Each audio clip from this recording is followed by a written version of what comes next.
23. augusta roku 1992 sa mali na Masarykovom okruhu v Brne konať preteky majstrovstiev sveta cestných motocyklov.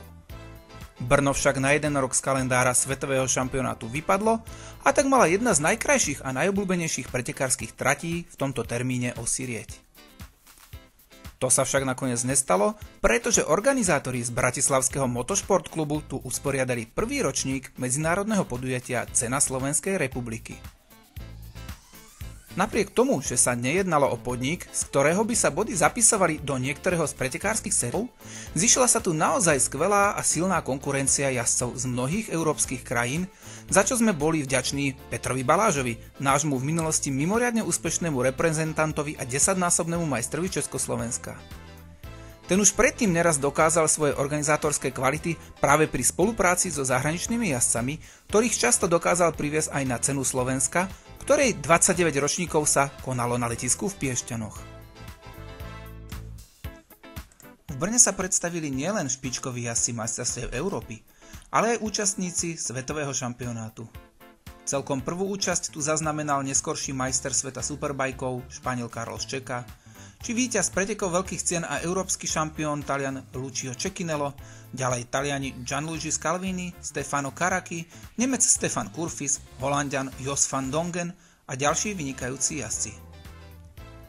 Preteky boli vypísané pre triedy 125 a 250 kubických centimetrov a superbajky, pričom program doplnili aj pretekári triedy veteránskych motocyklov a rakúskeho Honda Cupu. Podľa pôvodných plánov sa podujatie Cena Slovenskej republiky malo v Brne konať niekoľko rokov, pričom sa plánovalo, že by od sezóny 1993 bolo dokonca súčasťou majstrovstiev Európy. Všetko ale nakoniec dopadlo inak. O rok neskôr sa na Masarykov okruh vrátili preteky svetového šampionátu vďaka nemeckej agentúre Motomotion, pribudli aj majstrovstvá sveta superbajkov a druhý ročník Ceny Slovenskej republiky sa už konal na Piešťanskom letisku.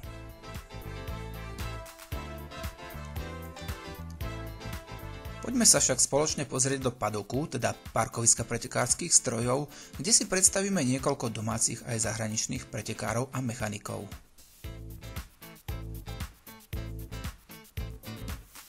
Tu sa pozeráme na Jaroslava Huleša, vtedy 18-ročného pretekára a vtedajšiu obrovskú nádej československého cestného motocyklového športu.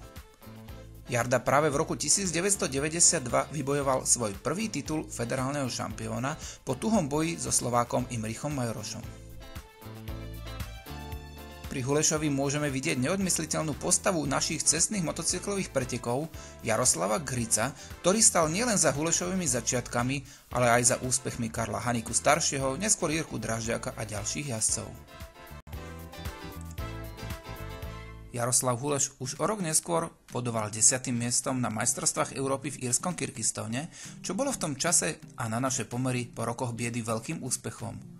Na konci sezóny 94 potom dokonca zvíťazil vo francúzskom Pau a o rok neskôr dvakrát na majstrovstvách Európy v Moste a v Brne.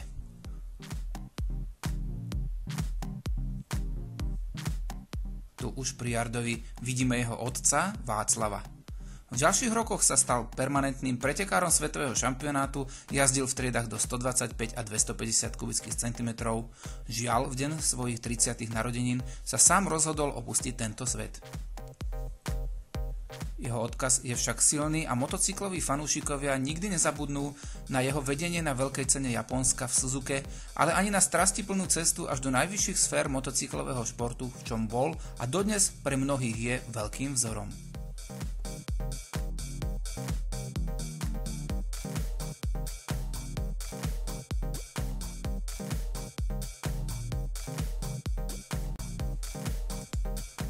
To sme sa už ale premiestnili do boxu talianskeho tímu IPA Corse, za ktorý okrem neskoršieho víťaza pretekov triedy do 125 kubických centimetrov Taliana Alessandra De Carliho štartovala aj jeho 20-ročná krajanka Daniela Tognoli z Bergama. O tom, že to nebola len taká hociaká jazdkyňa, svedčí aj skutočnosť, že pred pretekmi v Brne dokázala na majstrovstvách Talianska v Misane zvíťaziť a poraziť 3 desiatky mužských súperov.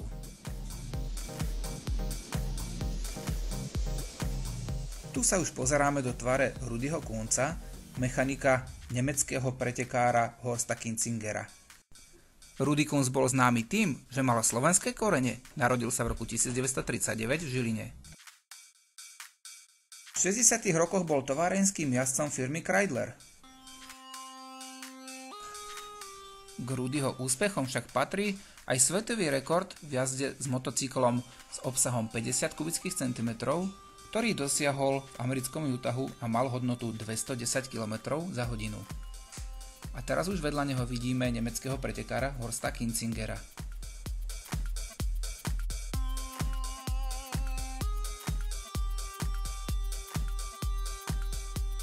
Toto je vtedy 30-ročný nemecký pretekár Stefan Kurfis, dodnes známy ako mechanik z svetového šampionátu. Stefan jazdil majstrovstvá sveta v triedách 80 a 125 kubických centimetrov. Jedným z jeho najväčších úspechov je 3. miesto v konečnom hodnotení majstrovstiev Európy 80 v roku 1989. Tu na cene Slovenskej republiky dokázal vybojovať pole position, teda najrýchlejší čas v kvalifikácii. A toto je vynikajúci taliansky manažer a mechanik Roberto Bava. Tu sa stará o motocykel talianskeho pretekára Roberta Sassoneho.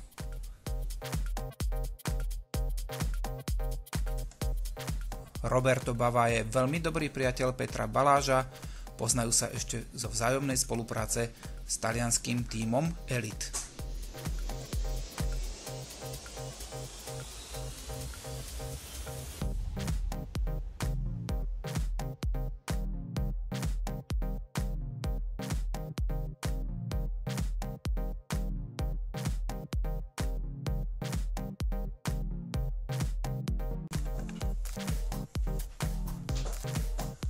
Toto je letný pohľad do boxu týmu Del Rio. S 13-kou štartoval Luigi Scalvini, úspešný jazdec zo svetového šampionátu neskôr, a so 44-kou Manolo Omarini.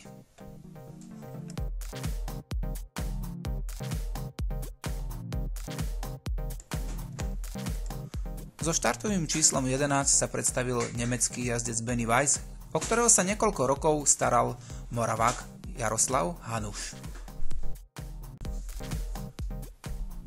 Tu je Miroslav Kacko, vynikajúci slovenský jazdec, ktorý práve v tejto sezóne prebral motocykel po ťažko zranenom Vojtechovi Lednárovi. Miroslav Kacko bol úspešným jazdcom už v 80. rokoch v triede najprv 80 kubických centimetrov, neskôr v jednovalcových 250-kách, potom prišla Honda 125 a Mirovi sa začalo dariť vo federálnych majstrovstvách až natoľko, že v rokoch 1993 a 1994 obsadil konečné druhé miesto za už spomenutým Jaroslavom Hulešom. Svoju úspešnú kariéru potom Miroslav Kacko ukončil v roku 1996, kedy štartoval okrem 125 aj na Superšporte. Mirovi Kackovi teraz do kombinézy pomáha inžinier Rudolf Mady, žurnalista motocyklový, ale rovnako aj federálny predseda športovej komisie cestných pretekov.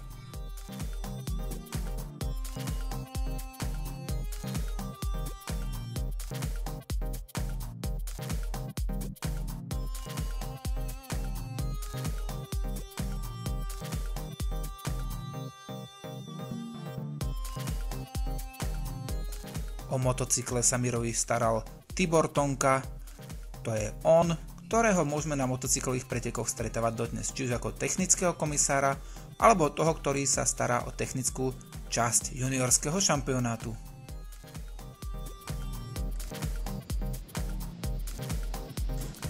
A tu už sa dostávame priamo pred preteky triedy 125 kubických centimetrov s číslom 31, neskorší svetový šampión vytrvalostných majstrovstiev sveta Endurance Igor Jerman zo Slovenska, a s 32 tam vidíme potom ešte jeho krajana Janeza Pintara, ktorý je v súčasnosti funkcionárom a môžeme ho stretávať na podujatiach Alpsko-Jadranského šampionátu.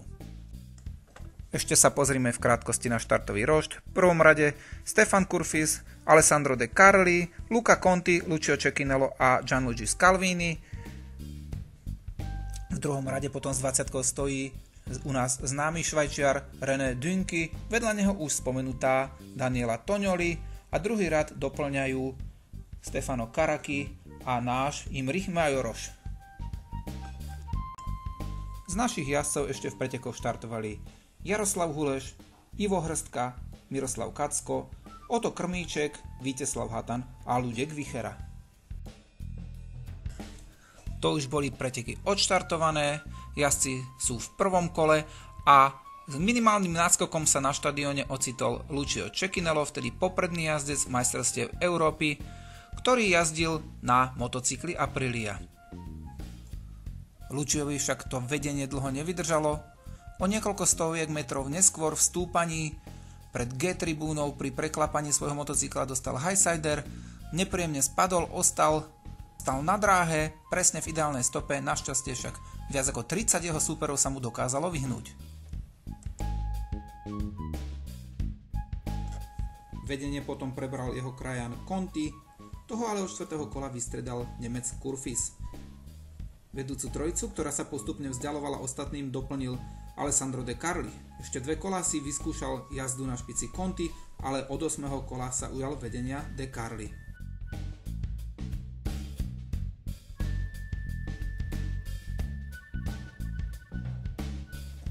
Až do predposledného kola to potom vyzeralo, že Kurfis ide takticky na 3. mieste, aby si svojich súperov vychutnal v závere. To ako keby vytušil De Carli, ktorý nasadil k nečakanému trháku. Kurfis zareagoval, ale predsa len o chlpok neskôr, pretože zdolal už len Contiho, ale medzeru za De Carlim už stiahnuť nedokázal.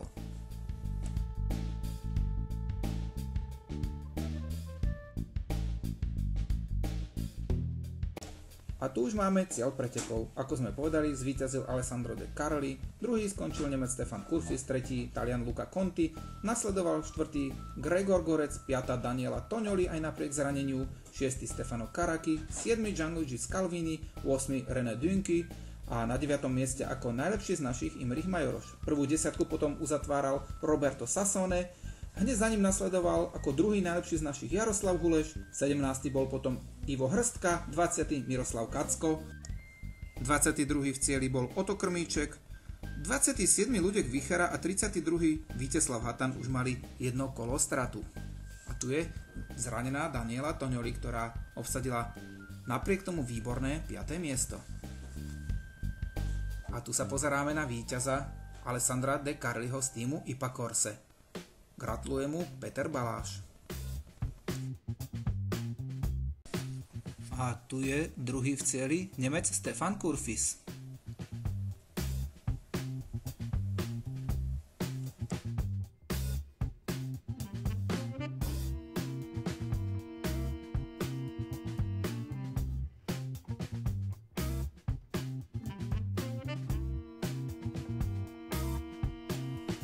Výsledok tréningu triedy 250 kubických cm vlial dávku sebavedomia všetkým fanúšikom, ktorí sa zišli okolo brňanského automotodromu.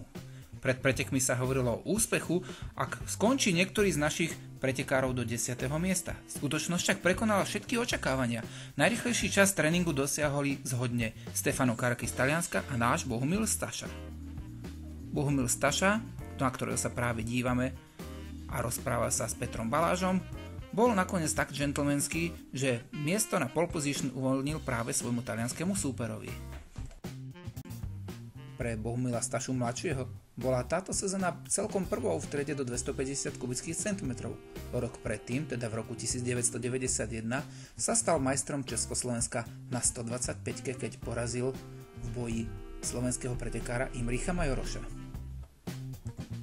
Motorky a preteky cestných motocyklov boli u Stašovcov vždy na prvom mieste. Starý otec Bohumila začal ako pretekár a neskôr pokračoval v jeho šlapajach tento muž, 20-násobný majster Československa Bohumil Staša senior. A tu už sa dostávame na štartový rošt pretekov triedy 250 kubických centimetrov. So štartovým číslom 14 bol Talian Angelo Teta a tu už s číslom 1 vidíme obhajcu titulu majstra Československa Marka Morávka. Číslo 12 má u nás mimoriadne populárny taliansky pretekár Dario Marchetti. A tu už sme v prvom rade opäť pri Stašovcoch. Mladý Bohumil sa práve chystá na interview s redaktorom slovenskej televízie Pavlom Jacom.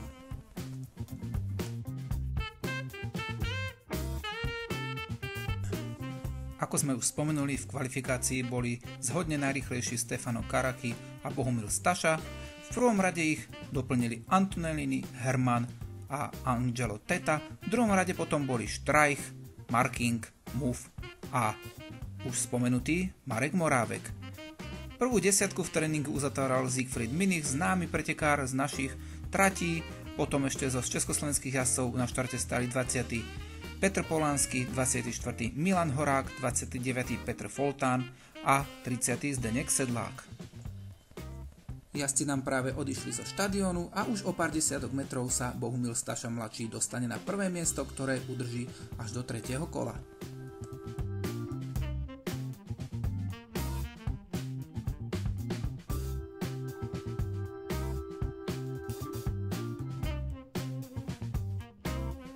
Na druhom mieste je zatiaľ Talian Stefano Caracci, jeden z hlavných favoritov, to už sa ale na trať začínajú spúšťať prvé kvapky dažďa, ktorý nakoniec prepukne v obrovský lejak a riaditeľstvo pretekov sa rozhoduje veľmi správne preteky prerušiť.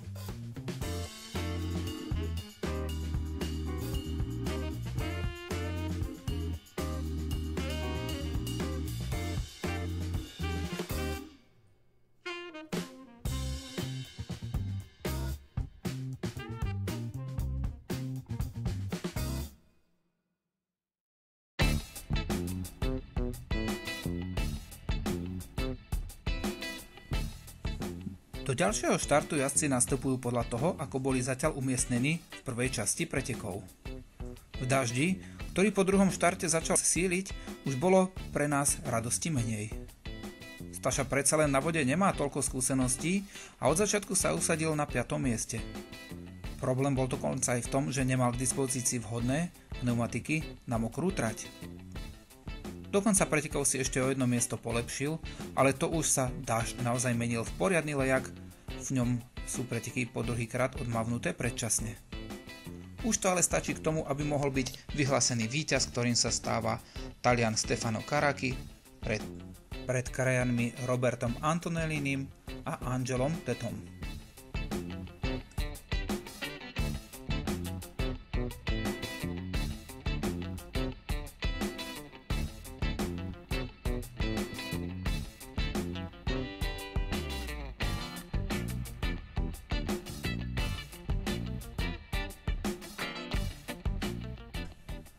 A tu jazdci takto nastúpení čakali, ako to vlastne dopadlo po zrátaní časov z oboch častí pretekov.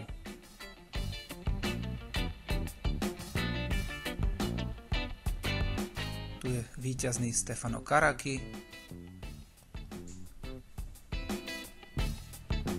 druhý Roberto Antonellini,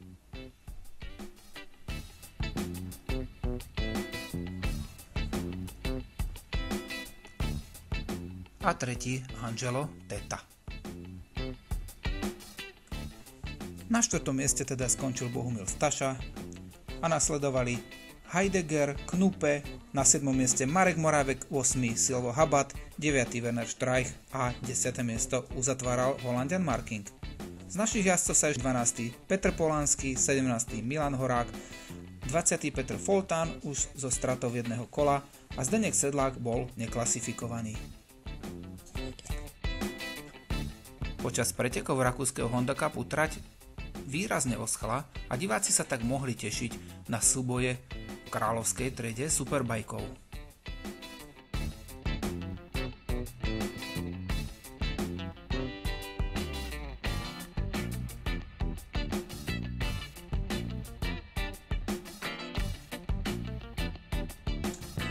Na zábere v popredí vidíme pána Fischera z Nemecka, majiteľa týmu BWB Silosystem, za ktorý jazdili Jaroslav Huleš, Bohumil Staša, ale aj Holanďan Harry Hoytmakers v triede Superbike.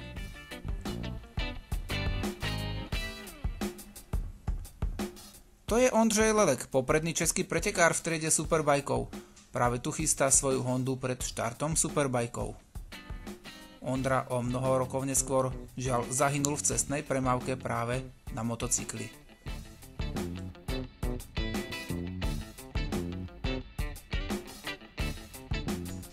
Michal Bursa, dlhoročný úspešný český pretekár v triede superbajkov, niekoľkonásobný majster republiky a účastník svetového šampionátu Endurance. Tam je s číslom 1 už spomínaný Harry Houtmakers z Holandska, jazdec týmu BWB Silosystem. Tu sme sa dostali na štart. Na štarte v prvom rade stál poleman Dario Marchetti, vedľa neho Anton Berghammer z Rakúska, ďalej Maďar Sabo, na 4. mieste vedúci pretekár československých majstrovstiev Karel Hanika a prvý rad uzatváral Martin Veselý. V druhom rade boli potom Bursa s Houtmakersom, s Ilmbergerom a s Ondřejom Lelkom.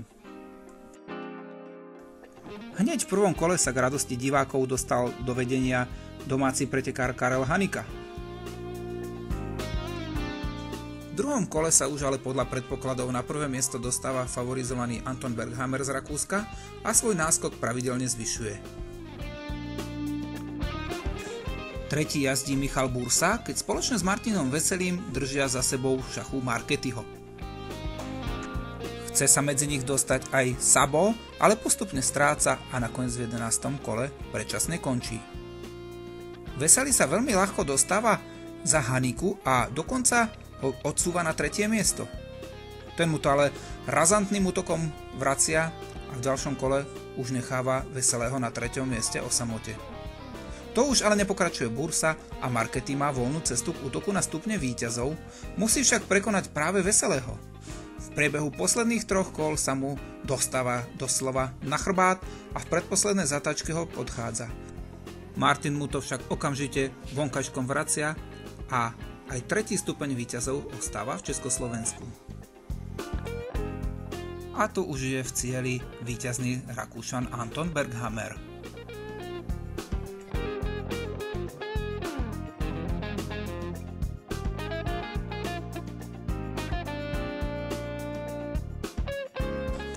Druhé miesto teda nakoniec obsadil Karel Hanika, tretí skončil Martin Veselý, 4. Talian Marchetti, 5. Ondřej Lelek, 6. Karel Cezar, 7. Harry Houtmakers, 8. Dušan Hrdlička, na 9. mieste bol Liechtensteinčan Graus a 10. uzatváral Franz Heller z Nemecka.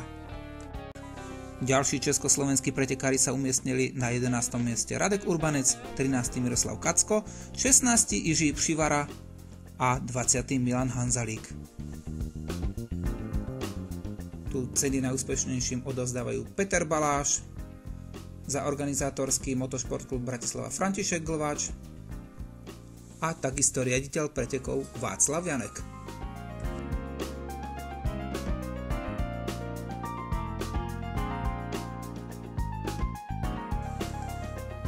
Záver podujatia patril kategórie oldtimerov.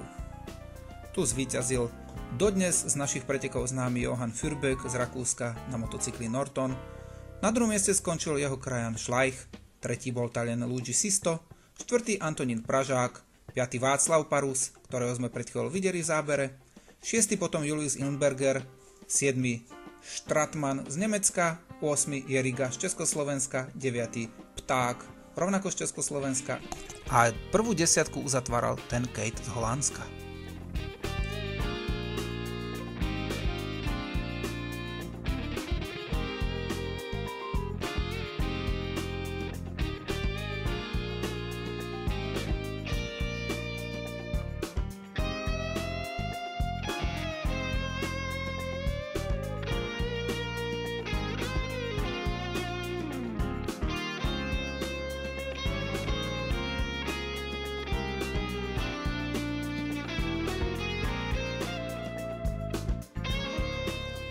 A tu už je trojica najúspešnejších: Fürbeck, Schleich a Sisto.